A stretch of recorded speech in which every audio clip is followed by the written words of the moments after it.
7 गलतियां बताई है कंगाल होने की। ये गलती अगर आपने भी करी है तो जिंदगी में कितना भी पुण्य करोगे उसका फल नहीं है। आज की कथा को लिखकर रखना, शायद तुम्हारी जिंदगी संवर जाए। लिंग पुराण में 7 गलतियां बताई है व्यक्ति को बर्बाद होने की। पहली गलती है, उसमें से अगर आप स्वीकार कर रहे हैं ये गलती तो समझ लो कि गलती आपने करी है। गंगा जल तो बुलवाया टैंकर भरकर, 21,000 बेलपत्र भी समर्पित कर रहे हो। आप मंदिर के अंदर बैठ गए, दर्शन करने वाला आता रहा, किसी को अंदर प्रवेश नहीं दिया। आप गंगा जल चढ़ाते रहे, आप बेलपत्र चढ़ाते रहे, आप स्वयं पूजन करते रहे, और दूसरा व्यक्ति ना जाने किस भाव से, किस रूप में आकर भगवान की सेवा करना चाहता था। पंडित जी ने आपके चक्कर में उसको जल नहीं चढ़ाने दिया, पंडित जी ने आपके चक्कर में उसको बेलपत्र नहीं चढ़ाने दिया। पहली गलती यह हो गई कि भगवान के भक्त को भगवान से दूर कर दिया गया। अब उठा लो श्रीमद् भागवत कथा।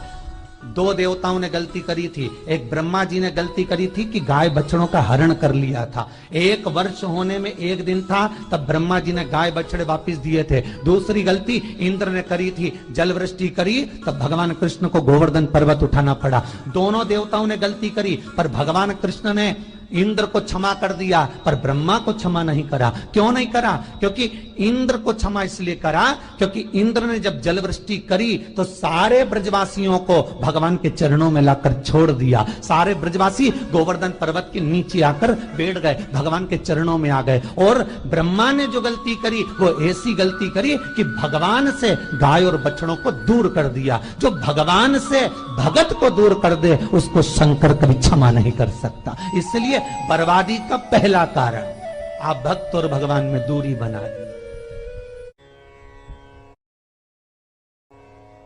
दूसरा कारण, भगवान की जब पूजन कर रहे हो, 21,000 बेलपत्र चढ़ा रहे हो, गंगा का जल चढ़ा रहे हो, चंदन चढ़ा रहे हो, अबीर चढ़ा रहे हो, गुलाल चढ़ा रहे हो, तो तुम्हारे भीतर ये अहंकार, जब तुम पूजन करके उठो तो उठते समय तुम्हारे भीतर अभिमान नहीं होना चाहिए कि मैंने जो अनुष्ठान करा उसके बराबर कोई नहीं कर सकता।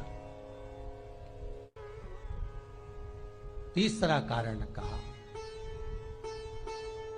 कि भगवान की सेवा तो आप कर रहे हो, भगवान की चाकरी में तो आप लगे हो, भगवान की आराधना भी कर रहे हो, दिया भी लगा रहे हो, धूप बत्ती भी लगा रहे हो, स्नान भी करा रहे हो, पंचामृत स्नान भी करा रहे हो, सारी पूजन अर्चना सब तुम कर रहे हो।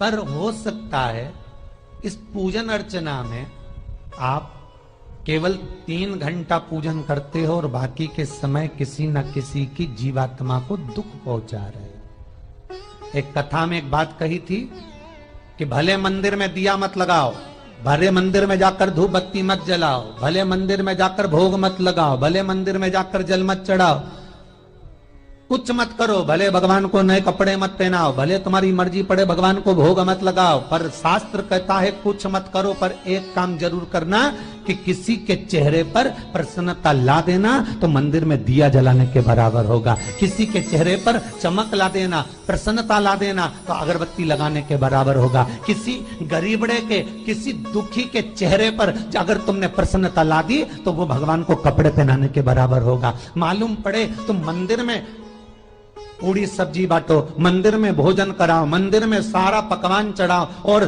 कोई तुम्हारे कारण अगर दुखी है तो तुम्हें वो सुख का भान नहीं हो सकता। तीसरा कारण है हमारा, वो सुख नहीं मिल सकता। चौथा कारण है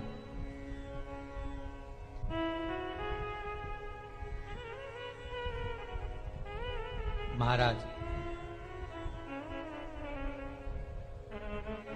जिस मंत्र को पढ़ा जा रहा है,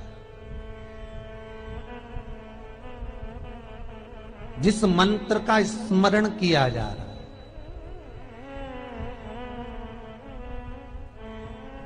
जिस भगवान की माला को हम जप रहे हैं, हम पाठ कर रहे हैं, उसमें त्रुटि उठा लीजिए। दुर्गा सप्तशती,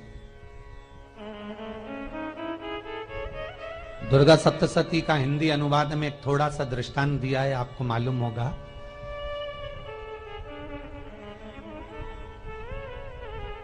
एक जजमान सप्तशती का पाठ कराते थे नवरात्रे में। नवरात्रे पूरे होते थे और उनकी पत्नी मर जाती थी। सप्तशती के अंदर लिखा है, बहुत ध्यान से सुनिएगा। दुर्गा सप्तशती का पाठ कराते थे और पत्नी नवरात्रे के बाद 4 महीना 3 महीने के बाद मर जाती थी। बहुत दुखी था सेठ। एक शादी करी, दूसरी करी, तीसरी करी, चौथी करी, चौथी पत्नी भी मर गई।